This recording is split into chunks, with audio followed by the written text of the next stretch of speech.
जीत के लिए जुनून चाहिए, जिसमें उबाल हो ऐसा खून चाहिए, ये आसमां भी आएगा जमीन पे, बस आपके इरादों में जीत की कूंज चाहिए। तो स्वागत है आप सभी का। आज हम लोग सीखने वाले हैं समांतर चतुर्भुज।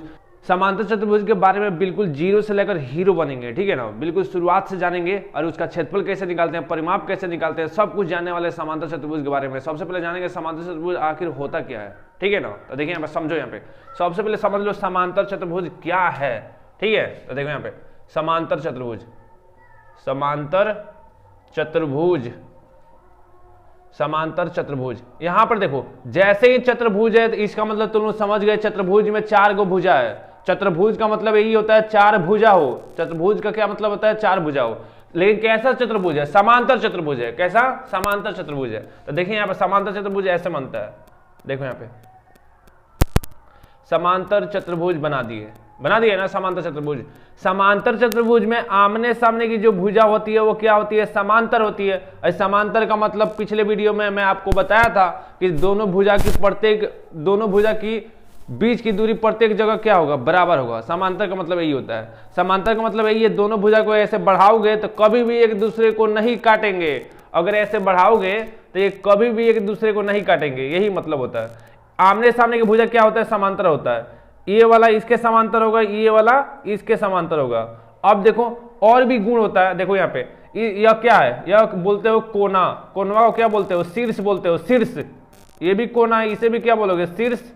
यह कोना है, इसे भी क्या बोलोगे, शीर्ष ही बोलोगे ना। ये भी कोना है, इसे भी क्या बोलोगे, जल्दी बताओ, शीर्ष। तो चतुर्भुज में चार गो कोना होता है, इसका मतलब चार शीर्ष होता है। कितना शीर्ष होता है, चार शीर्ष होता है चतुर्भुज में, ठीक है। तो समांतर चतुर्भुज का गुण पहला देखिए। अब गुण बता रहा हूं इसमें क्या होता है। समांतर चतुर्भुज की आमने सामने की भुजा क्या होती है, बराबर होती है। मतलब ए बी किसके बराबर हो जाएगा, जो ए बी है वो बराबर हो जाएगा डी सी के। मतलब अगर यह 5 सेंटीमीटर है तो ये भी 5 सेंटीमीटर होगा। अगर यह 10 सेंटीमीटर है तो ये भी 10 सेंटीमीटर होगा। अगर यह 20 सेंटीमीटर है तो ये भी 20 सेंटीमीटर होगा, ठीक है ना। तो इसका मतलब ये समांतर चतुर्भुज में आमने सामने की भुजा क्या होती है, बराबर होती है, तथा साथ ही साथ समांतर भी होती है कि नहीं, बताओ। तो देखो यहाँ पे ए बी किसके बराबर होगा, ए बी बराबर हो जाएगा बाबू, ए बी बराबर हो जाएगा डी सी के, डी सी। तो देखो यहाँ पे ए बी के सामने क्या है, डी सी है ना, तो ए बी बराबर हो जाएगा डी सी के। ऐसे ही देखो, अब ये वाला भुजा इसके बराबर होगा, ये वाला भुजा इसके बराबर होगा ना, ये वाला इसके बराबर हो जाएगा। इसका मतलब ए डी किसके बराबर हो जाएगा, बी सी के। ए डी बराबर हो जाएगा बी सी के, ए डी बराबर हो जाएगा बी सी के, ठीक है ना। अब दूसरा गुण समझो यहाँ पे, समांतर चतुर्भुज की आमने सामने की भुजा भी बराबर होती है और सामने वाला कोण भी बराबर होता है। समझो कैसे, देखो ये वाला कोण क्या है, कोण डी है ना, मतलब कोण डी। देखो यहाँ पे इससे क्या दिखाते हैं, कोण दिखाते हैं ना। तो कोण डी किसके बराबर हो जाएगा, देखो कोण डी बराबर हो जाएगा आमने सामने। देखो आमने सामने कोण डी बराबर हो जाएगा कोण बी का, तो कोण डी बराबर हो जाएगा कोण बी के। अब ऐसे ही देखो कोण ए, ये वाला क्या है, कोण ए है ना, तो कोण ए बराबर हो जाएगा कोण सी के। तो कोण ए बराबर होगा किससे, कोण सी के, ठीक है ना। तो अभी तक हम लोग क्या सीखे हैं कि समांतर चतुर्भुज के आमने सामने की भुजा भी बराबर होती है तथा आमने सामने की कोण भी बराबर होता है, ठीक है। अब देखो तीसरा गुण, दूसरा गुण यहाँ पर देख लो। तीसरा गुण ध्यान से बहुत बढ़िया समझना। तीसरा गुण आखिर है क्या, समांतर चतुर्भुज के दो गो पास वाला कोण को जोड़ने पर 180 प्राप्त होता है, ठीक है ना। तो देखो यहाँ पे ये वाला डी है, ये वाला ए है, तो इन दोनों को जोड़ोगे तो कितना मिलेगा, 180 मिलेगा, 180 डिग्री, ठीक है ना। तो याद करके रखिएगा, समांतर चतुर्भुज में दो गो पास वाला कोण को जोड़ने पर कितना मिलेगा, 180 डिग्री मिलेगा। कितना, 180 डिग्री। समझिए यहाँ पे एक एग्जाम्पल से।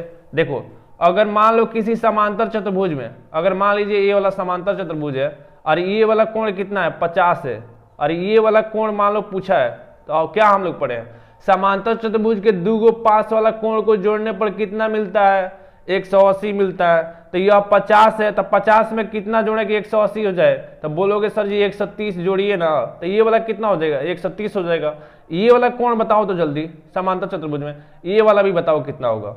देखो यहाँ पे अभी तुम लोग क्या पढ़े हो बाबू, कि समांतर चतुर्भुज में आमने सामने की कोण भी बराबर होता है। तो अगर यह 50 है तो ये भी 50 होगा ना। अगर यह 130 है तो ये भी कितना होगा 130 होगा ना, तो ऐसे निकाल दोगे। अब देखो एग्जाम्पल एक और समझो, अगर मान लो कि कोई समांतर चतुर्भुज है, ठीक है ना, किसी समांतर चतुर्भुज में अगर कोई एक कोण दिया है, अगर मान लो ये वाला दिया है 40 डिग्री, ठीक है ना, अन्य तीनों कोण पूछ रहा है, एक एंगल दिया है 40 डिग्री और तीसरा बाकी तीनों पूछ रहा है, तो समझिए यहाँ पे अगर यह 40 है ना, तो तुम लोग जानते हो इसमें क्या जोड़े कि 180 मिल जाएगी, कि दोनों को पास वाला जोड़ने पर 180 आना चाहिए, तो 40 है तो 40 में क्या जोड़ोगे तो 140 जोड़ोगे, क्या जोड़ोगे 140, तो 40 में 140 जोड़ोगे तो 180 मिल जाएगा।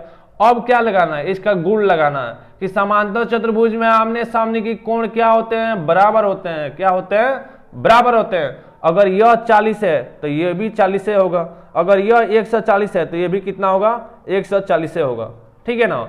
एक और एग्जांपल समझो, अब जल्दी जल्दी करते हैं। देखो यहाँ पे अगर मान लो यहाँ पर एक समांतर चतुर्भुज ऐसे दिया है और ये वाला कोण 50 है, बाकी तीनों पूछा है, तो क्या हम लोग पढ़े, अगर यह 50 है, ठीक है ना, अगर मान लो 50 नहीं, अगर मान लो 1 मिनट 50 वाला हम लोग कर चुके हैं, 1 मिनट 60 है, कितना है 60 है, तो यह कितना होगा, हम लोग जानते हैं कि दोनों पास वाला जोड़ने पर कितना मिलता है 180 मिलता है, तो 60 है, 60 में कितना जोड़ोगे, 60 में क्या क्या जोड़ेगी 180 आ जाए तो 120, क्या 120, तो ये 60 है उसके पास 120 है। अब क्या हम लोग जानते हैं कि आमने सामने के कोण क्या होते हैं, बराबर होते हैं, ठीक है ना।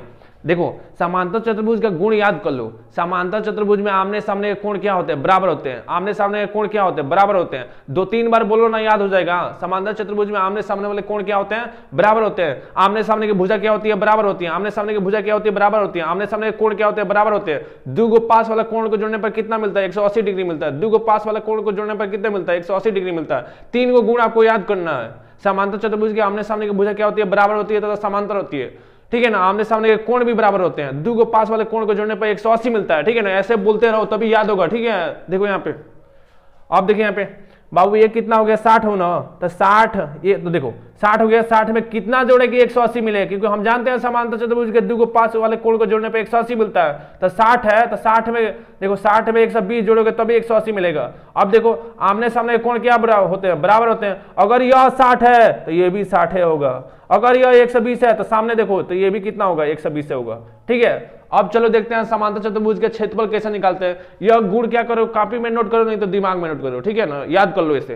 अब हम लोग देखने वाले हैं समांतर चतुर्भुज का क्षेत्रफल कैसे निकालते हैं। सबसे ज्यादा जरूरी यही है, तुम लोग जानते हो। तो देखो यहाँ पे समांतर चतुर्भुज दिया है ABCD, और जो शीर्ष A है इससे सामने वाले भुजा पर एक लंब डाले हैं AE, तो इसे शीर्ष लंब बोलेंगे, नहीं तो ऊंचाई बोलेंगे, क्या बोलेंगे, ऊंचाई। अगर ये वाला ऊंचाई हो गया तो जिस भी भुजा पर लंब डाले हो वह आधार होता है, क्या होता है, आधार। तो समांतर चतुर्भुज का क्षेत्रफल यही होता है।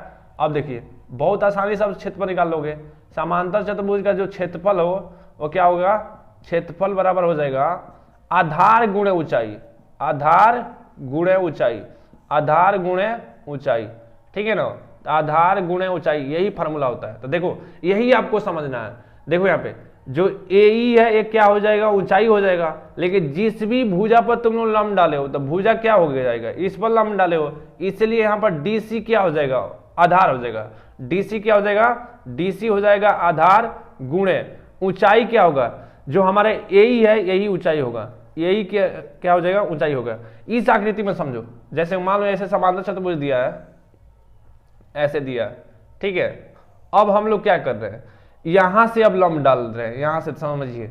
अगर मान लो कि यहां से लंब डाल रहे हैं ऐसे ऐसे ऐसे, तो देखो यहां पे अगर मान लो ABCD, मान लो कि इस शीर्ष C से सामने वाले भुजा AD पर लंब डाल रहे हैं, तो मान लो कि ये AE है। अब देखो ध्यान से, इसमें अब ऊंचाई क्या होगा बाबू, जो CE होगा यही ऊंचाई होगा, मतलब CE क्या होगा, ऊंचाई होगा। अरे जी किस भुजा पर लंब डाले हो, AD पर लंब डाले हो ना, इसलिए AD क्या हो जाएगा, आधार हो जाएगा। तो इसलिए फॉर्मूला क्या होगा, आधार गुणे ऊंचाई, मतलब दोनों का अब गुणा कर देंगे। समझे कि नहीं समझे, सवाल समझो। यहाँ पे अगर मान लो कि ऐसे ही सवाल दिया है, देखिए यहां पर देखिए समांतर चतुर्भुज है, ये वाला 10 दिया, और जो शीर्ष लंब दिया है वो कितना दिया है, 6 दिया है। क्षेत्रफल पूछता है तो क्या आप करोगे, दोनों का गुणा कर दो, क्योंकि आधार गुण ऊंचाई, तो 10 गुणे 6 तो कितना हो जाएगा, 60 हो जाएगा। कितना हो जाएगा, 60। ठीक है ना, कर लोगे ना। अब देखिए यहाँ पे अगर मान लो कि ऐसे ही दिया है, समांतर चतुर्भुज ऐसे एक दिया है, ठीक है।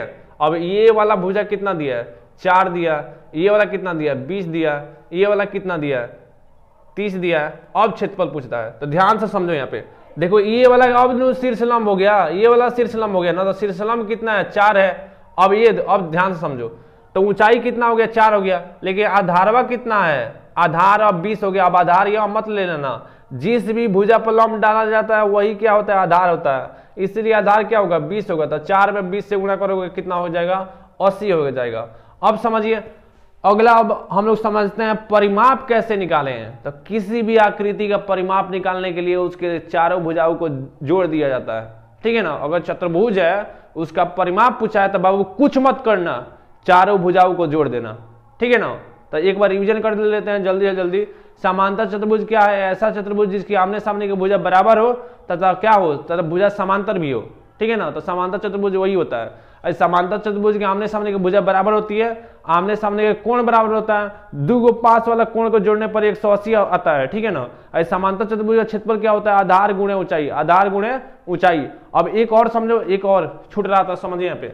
अगर मान लो यहां पर दिया है ऐसे समांतर चतुर्भुज, ठीक है ना, और ये वाला भुजा के बीच में दे दिया है कोण थीटा है, और ये वाला भुजा ए है, ये वाला भुजा बी है। तो अगर पूछे इसका क्षेत्रफल, तो इसका क्षेत्रफल का फार्मूला होता है, यहां पर नोट करिए बढ़िया से, ए बी मतलब दोनों भुजा और sine theta, A B sine theta. त्रिकोणमिति में साइन थीटा तुम पढ़े होगे, तो ए बी साइन थीटा क्या होता है, ए बी साइन थीटा। तो इसका क्षेत्रफल कैसे निकलता है, ए बी साइन थीटा, ठीक है ना। तो इसे याद कर लीजिए, ए बी साइन थीटा। अगर दोनों भुजाओं के बीच का कोण थीटा हो तो क्षेत्रफल क्या हो जाएगा, ए बी साइन थीटा। अगर ऐसे दिया होगा, नहीं तो ऐसे देता है, आधार गुणे ऊंचाई। इसमें आधार और ऊंचाई बहुत बढ़िया समझोगे, जिस भी भुजा पर लंब डालोगे वही भुजा आधार बन जाता है। ये जरूरी नहीं है कि हमेशा यही वाला आधार हो, नहीं, जिस भी भुजा पर ऐसे शीर्ष लंब डालोगे देखो, तो ये वाला क्या होगा, आधार होगा, ये वाला क्या होगा, आधार होगा। इसमें ये वाला क्या है, आधार है, ठीक है ना। समझे कि नहीं समझे। और ये वाला आपको नोट करना है, ए बी साइन थीटा। अगर एक भुजा ए है दूसरा भुजा बी है, उसके बीच का कोण थीटा होता है ए बी साइन थीटा।